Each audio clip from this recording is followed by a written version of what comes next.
Hi everyone, welcome back. Today I would like to talk about our second wedding. Last week I was talking about our wedding in Serbia. This was our wedding number one in 2024, in summer 24. And then the next year, in summer 2025, we got married in Spain again, even though this was just there was no formal ceremony. This was just a symbolic event, so that the family of my husband, not just family but also friends and colleagues, can also attend to our wedding party and celebration. The second wedding was done in one Andalusian village. There were around 100 guests, of which around 30 foreigners. And this time it was mostly my family and friends who were among the foreign guests coming again from all over the world to attend this wedding. Even though I live in Spain, I was still surprised by some cultural differences that there are between Spanish and Serbian weddings. Some I found emotionally challenging, some financially concerning, but some were just simply fascinating. And before I start, I would like to remind you to please subscribe because it really means a lot to small creators like I am. And thank you very much. I love you all. First thing, the ceremony. The religious ceremony is extremely important in Spain. It's so important, or it has so big role, that actually in a way there is no civil wedding. There is a document that the bride and groom are signing, but this is all done in church. The ceremony itself, it's a religious ceremony, and for me this was kind of shocking because in Serbia, civil wedding and religious wedding are very clearly separated.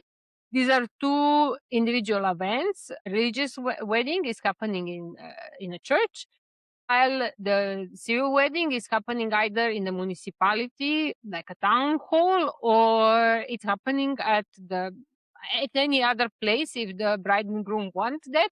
But then there is only a representative from the civil service and, of course, the guests. So that has nothing to do with the religious wedding. We got married in Serbia officially in like in a legal way. And there is a very concrete reason why we did that, because it was way simpler to do that and cheaper. So here in Spain, the procedure to get allowed to get married can take up to several months. It's unclear and uncertain when this procedure is going to be finalized. If one of the wedding couple is a foreigner, this procedure can get way more complicated. We were just organizing a dinner in a restaurant with, of course, with all the guests, presents, all other official protocols, but there was no religious wedding ceremony. At first, I was not baptized in a Catholic church as a Serbian. I don't belong to the Catholic Christian church.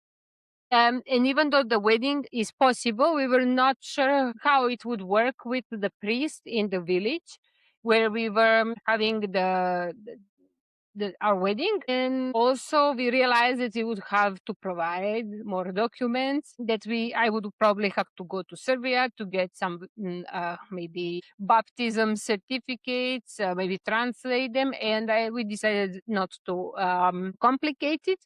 Overall, for me and my husband, it was not essential to get married in the church, and eventually we did not, we skipped it. Next, the timing. Everything starts late.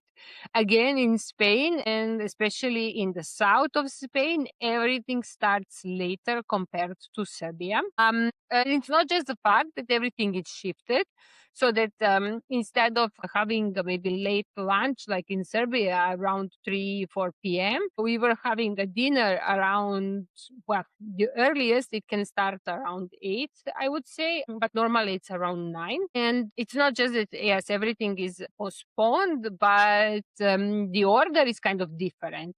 And for me, it was really fascinating how different it was, because in Serbia, when all the wedding ceremonies are done and there is a reception and lunch, the lunch and the dancing part and, spending time with the guests is kind of happening all at once simultaneously. And here in Spain, there is a very strict protocol. So the guests and the groom and the bride, they first eat, they have a cake, and then there is a wedding dance, and then the dancing is actually starting. And I have to say I like this way, way more because I as a bride and my husband, we could really sit and eat. We also had a couple of hours to spend some time with our guests before the actual dance and party starting.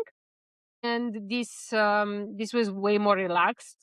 I was not hungry throughout the day, which was case at the Serbian wedding.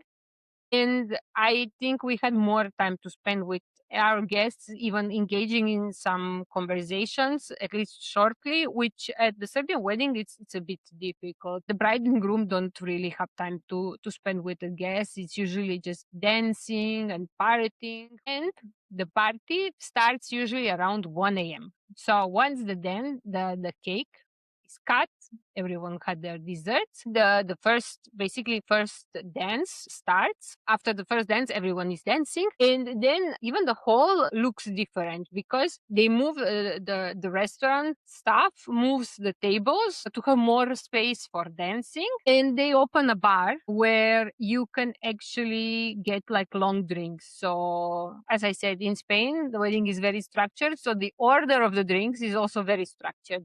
At the beginning of the wedding, you mostly take a beer, for example. Then throughout the dinner, you are going to take some wine. At the end, you are going to take the long drinks. Yes, everything is just changing. Of course, there are also some places where you can get some small bites, but it's mostly partying and having long drinks. Number four, DJ instead of live band. This is a big difference. So in Serbia, having having a DJ at a wedding is controversial, to say at least. It's very uncommon. A live band with at least 5, 6 band members is standard. And this is basically one of the biggest costs that Serbian couples have at their wedding. In Spain, it's more common to have a DJ. It works quite fine. I was fine with both options. Actually, with our Serbian weddings, we even had a small issue. I would not say it was anything serious, but live band was playing Serbian music, of course. They also knew some international, mostly music in English. But for our guests from Spain who only listen to Spanish music, it was a bit difficult. It was not difficult. It was a bit not 100% satisfying, let's say. And with a DJ and music that he can play any music, it was easier because we knew that if there is someone who is really insisting on playing specific song, or I mean, not someone, but like a specific group of guests, we could provide that. And basically, what the DJ is doing is that during the dinner, he or she plays music in the background. They play the first dance, and then there is, of course, the whole DJ party music set. Next point, the wedding albums. In Serbia, the wedding albums are important. The bride and the groom, of course, they take a lot of photos. Also, sometimes they do it before the wedding. They have like a photo session. At the wedding, of course, there are many photos from the wedding. But in Spain, this is on whole another level because there are multiple wedding sessions. So not just at the day of the wedding, but it can be before the wedding, after the wedding. There could be the sessions at the different places in different outfits. The album that the wedding couple gets at the end is quite huge and has a lot of photos from very different occasions. And the price, it's really comparable to buying a new decent or good bicycle or even electric bicycle. So it's this costs a lot. and it's a very elaborate work to be done. And if we are speaking of big costs, like costs that are bigger in Spain compared to Serbia for the wedding, what I also found surprising here is that brides are actually buying their dresses. In Serbia, women for their wedding are actually renting the wedding dresses. Of course, designer wedding, usually white wedding dresses. In Spain, the brides are also very often wearing designer dresses, but they're in most cases they're buying them.